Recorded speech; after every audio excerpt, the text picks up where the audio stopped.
Ready? Your turn. That's all I got.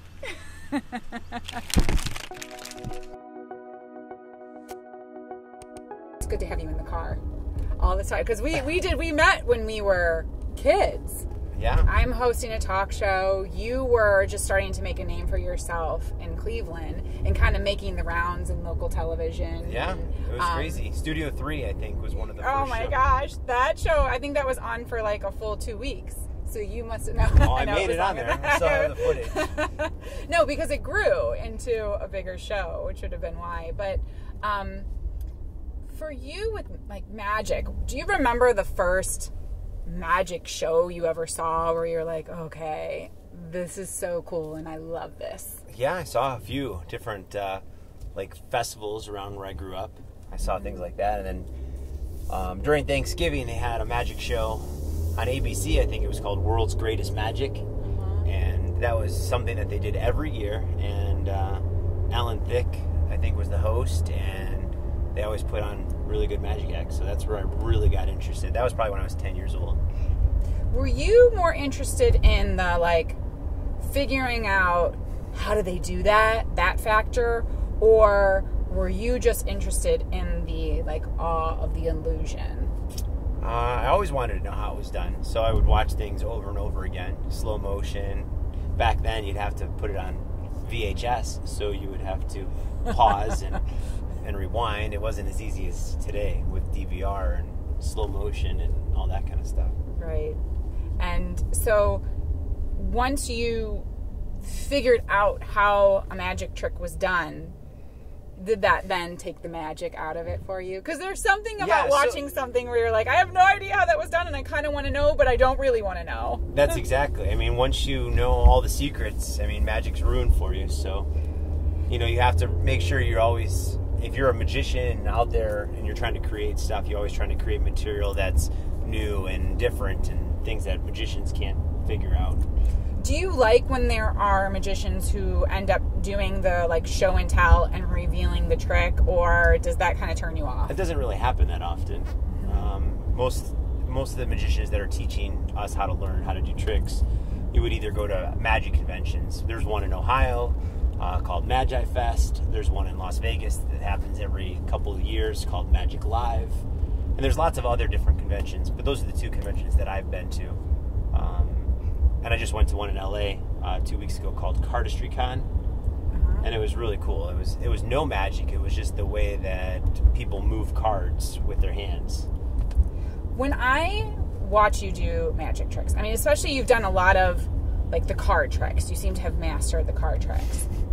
And like cutting things in half. Which, by the way, when did you realize that a card could act like a knife? Oh man, I was. The story behind card throwing was I was an NCAA pitcher at Cleveland State. I knew you had to be a pitcher. Your aim is like on point. Has anybody tried to recruit you, by the way, in the process of watching like your card throwing tricks? Well, no, but back when I was playing baseball, I had an opportunity to play professional baseball. But I mean, having Tommy John surgery twice on this elbow doesn't help my baseball. Yeah. But I threw a ball 92 miles per hour when I was in college, and being a pitcher, you know, just putting the magic together, putting the magic and card throwing together, Yeah. or magic and baseball together. That's where I really got this card throwing abilities. So, how long did you have to practice, like, cutting celery and cutting carrots in half? I got asked in 2003. I got asked to be on a TV show called Ripley's Believe It or Not, and they saw me throw the cards really far. So like, what else can you do? And I basically told them anything. So to bring me to Las Vegas, they're like, "Can you slice a banana in half?" I'm like, "Yeah." "Can you do this?" "Yeah." "Can you throw a card over the hotel?" "Yeah." So you're saying yes to everything, not knowing if you really could do it? Correct. Smart guy. But I was able to do it. Got you on a plane out there, They got me right? on a plane to Las Vegas. I got to perform in front of like 20,000 people, and it was on TBS at the time, and it was a huge show with Dean Cain and Kelly Packard, and it was awesome. Let's go through some of the shows you've been on, because you've been on a lot of impressive shows. Okay, America's Got Talent. Sure. What was that experience like for you? America's Got Talent was an awesome opportunity. I got to try out in Philadelphia. They actually flew me out there, and I got to perform in front of the judges, Piers Morgan, Sharon Osbourne, and Howie Mandel. Mm-hmm. I got to bring Nick Cannon out, and we ended up throwing cards, slicing some celery in half. Yeah. A couple things that didn't get shown on TVs was we got to pop some balloons over the judges. I got to break a whole bunch of other vegetables. It was a great experience. Can you tell when people are impressed with what you're doing or when they're like not into it? I mean, they're always into it. Card throwing is something that no one gets to see. So okay, it's something that it's a unique talent. I mean, there's not many people in the world that can do card throwing. But it's fun. I mean, it was just it was a hobby that became a career. It was a niche in my magic show that just became something insane. So talk about Shark Tank, because I love that show. Okay, Shark Tank was awesome. So my wife and I, we were watching the show, and we're like, hey, that'd be a really cool idea to pitch a show. No one's ever done that before on Shark Tank. So I got on the computer that night. I sent them a pitch, and I didn't hear anything back for 6 months. So 6 months later, I get a phone call saying, hi, this is the producer for Shark Tank. Well, we read through 50,000 different pitches. We love your idea, and we'd like to pursue it. Can you fill out all this paperwork and so forth? So filled out a whole bunch of paperwork, giving them ideas of what I would do if I was to come on to the show. Yeah. And they said, well, if we like what you write, we'll contact you in a couple of weeks and we'll assign you a producer. Great.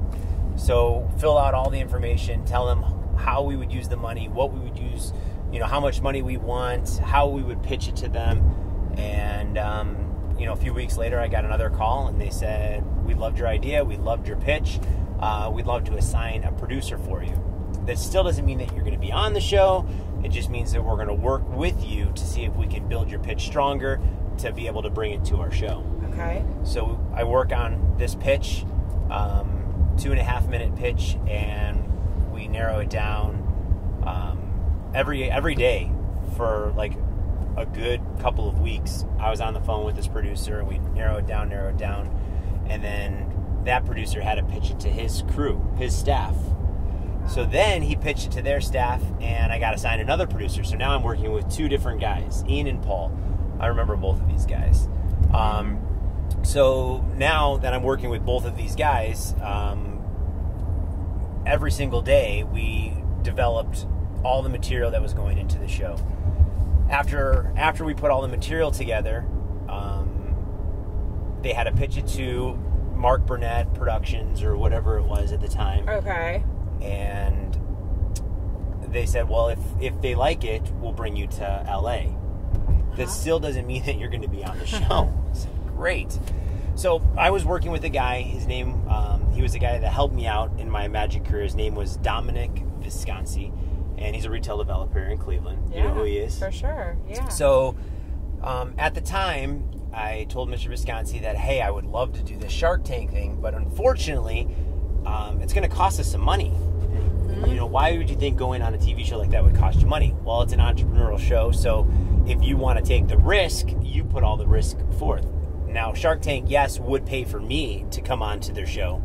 Not pay me a stipend or anything, but they would pay for me to get there and put me up in the hotel. Right. But they wanted my wife, who was a singer. They wanted Billy, who was the juggler. They wanted Julian, who was the dancer. They wanted all of this stuff. They wanted me to ship illusions there. This is not just you going out. No. You've got to have a whole team of people to pull this off so that it looks big and impressive. Right. And then being that it was such last minute and it wasn't guaranteed to be on their show, it wasn't just a $300 plane ticket. It was like an $1,800 plane ticket. Yeah. Okay? Yeah. So we go to Mr. Visconti. He gets all of his investor friends together. They all sit there in a row. We pitch our ideas to them like real life sharks. And they gave us feedback. They gave us honest feedback. They gave us questions. They gave us answers. And then we were able to use all of that on the actual show. But going back to not taking the risk. It was a $10,000 risk. And it wasn't... It's a lot of money. It wasn't a $10,000 risk for someone that's just a magician, but someone that might not even be on the show.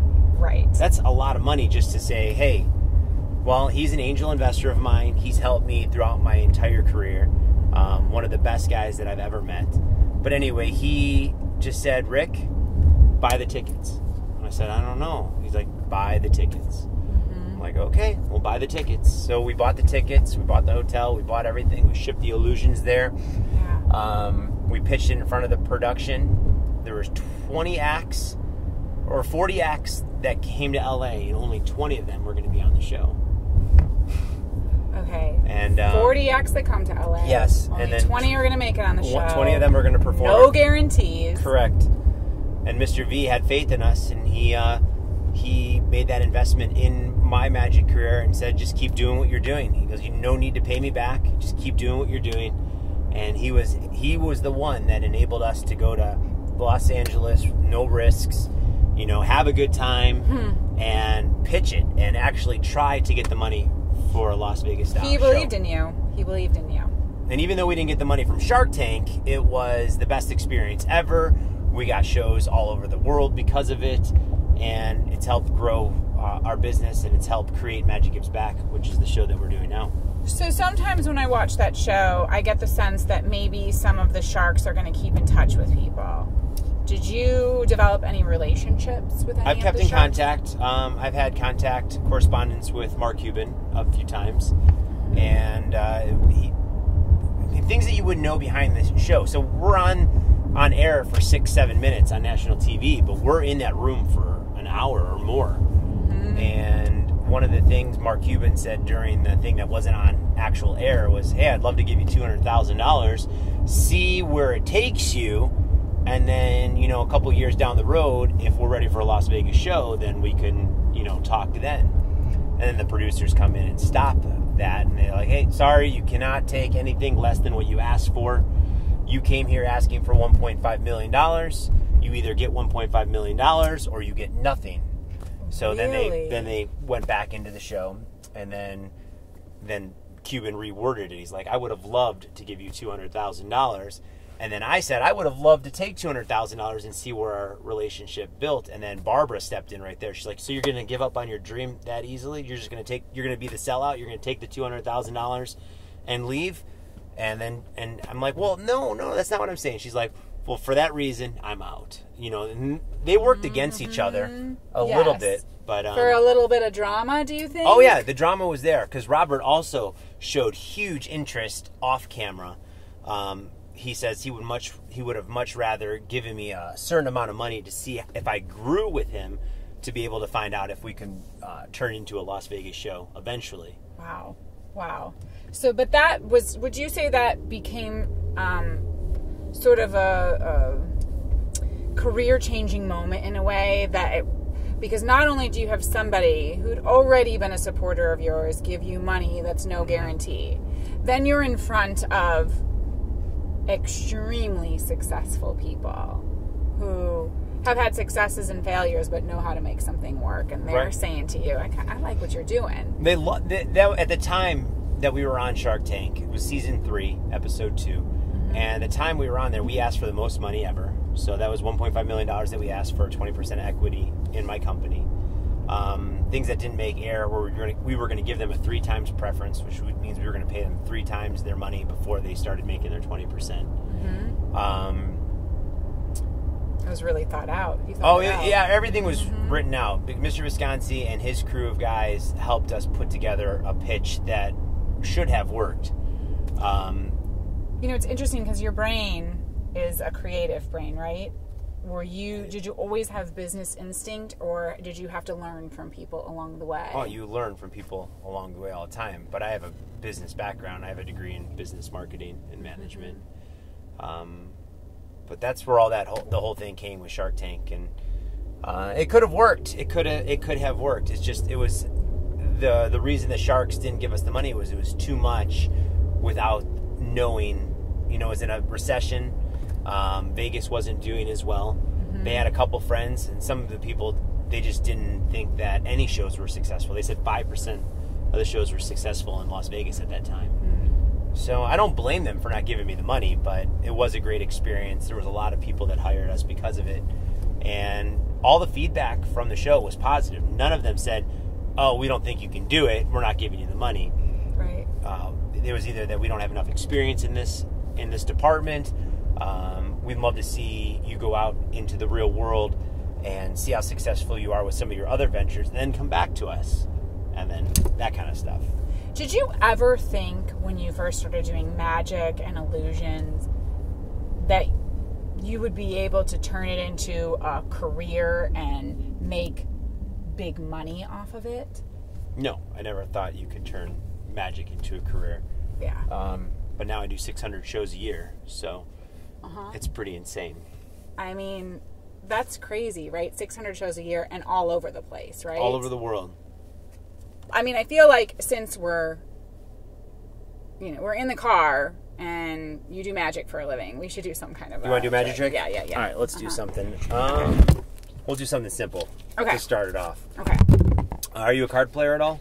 Euchre. Euchre. All right, so here's what we're going to do. Since you're a euchre player, we're going to use these playing cards. I mean, I know it's not it is a full deck, but it's not a full euchre deck unless we split the cards, right? So what I want you to do, let's just start this off by grab one card, and this will be our trump card. So say hearts. Say hearts was the trump value in euchre. All right. The best card you can get in hearts would be what? Would be the Jack of Hearts in trump, and you're talking about in euchre. So if you were holding the Jack of Hearts, that'd be pretty crazy. Come on! Seriously? Come on! Here, let's try. Here, hold on. Pick a different card, Andrea. Just take a different one out. Grab one. Okay. Now, what would be the second card value? Would be the Jack of Diamonds. Right? So if you had the Jack of Diamonds in your hand, Come on! I mean, how is this possible? I don't know. I mean, this is euchre, right? Euchre, you want the Jack of Hearts, Jack of Diamonds, and then the next value would be what? I mean, these are all different, right?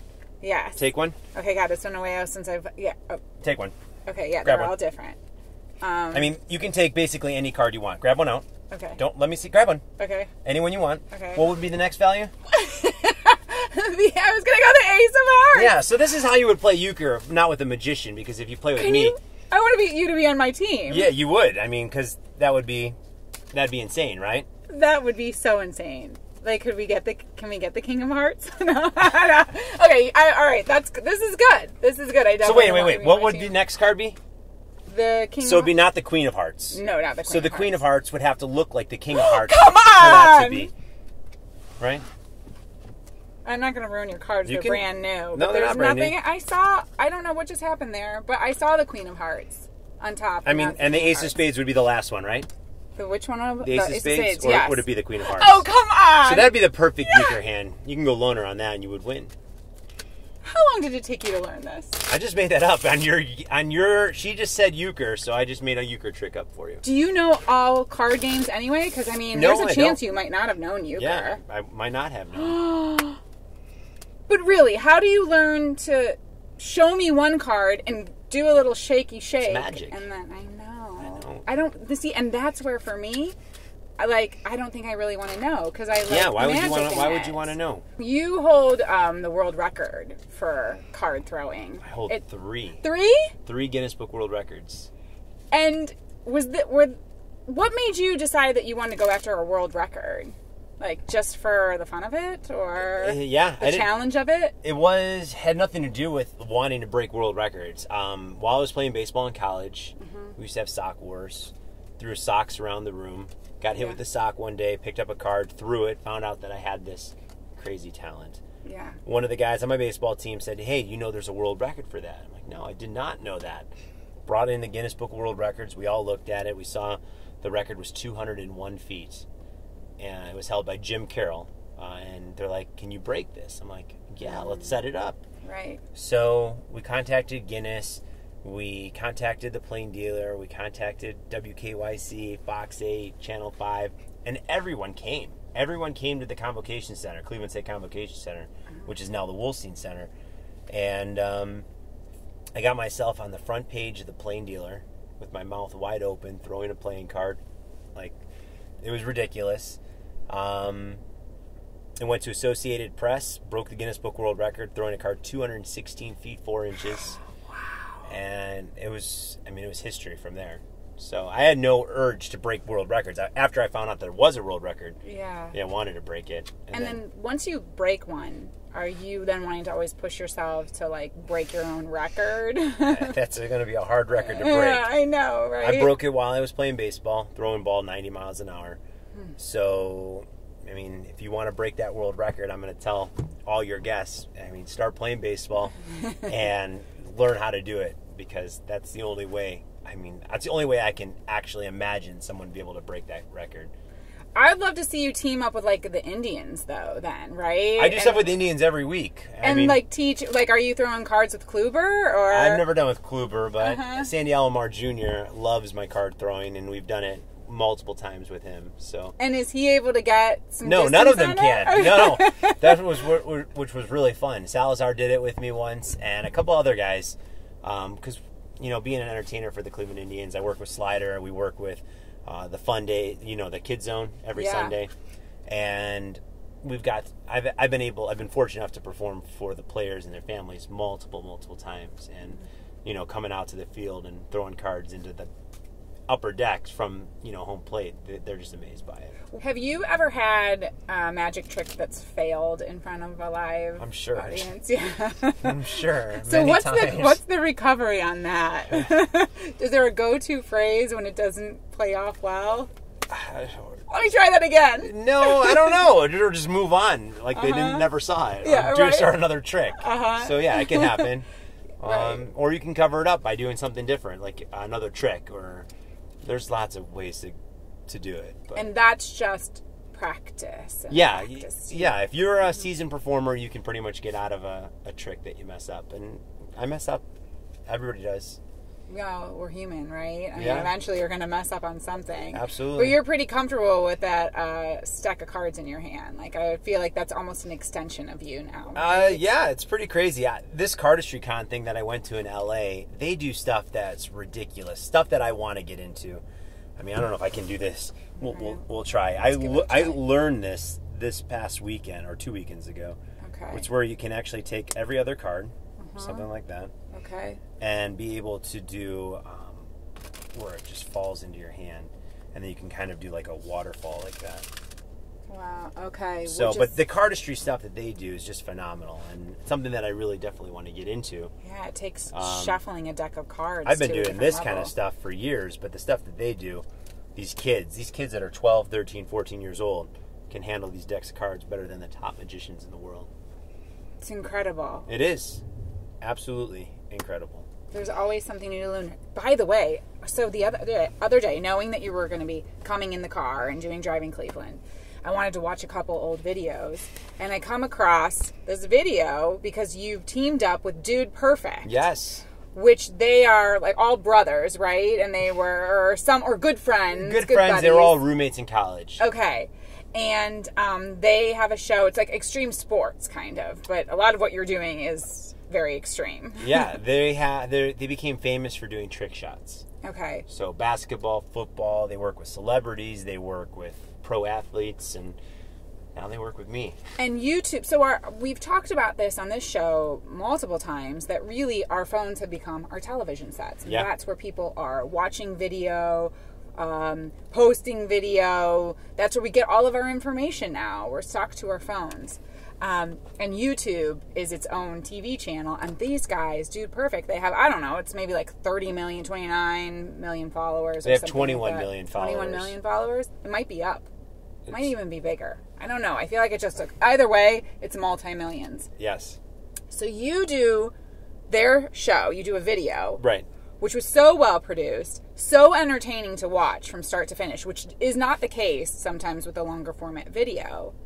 And you post it and you go from... It's like has... I don't know, what is it? Like 13 million views or something like crazy like that? 18 million. 18 million! It's insane. Did you even think in 1 week, 18 million views. It trended number 1 on YouTube, which was insane. Right this minute, they picked it up. Entertainment Tonight picked it up. Other people have reached out to me about being on other shows. So we'll see where it takes us. Hey guys, hope you enjoyed this episode of Driving Cleveland with Rick Smith Jr. If you want to watch more episodes of the show, subscribe here. If you want to learn more about this awesome Mercedes-Benz GLC that we just drove with the red seatbelts, click here. And if you want to watch more of Rick Smith Jr., click here. Hope you guys had fun. See ya!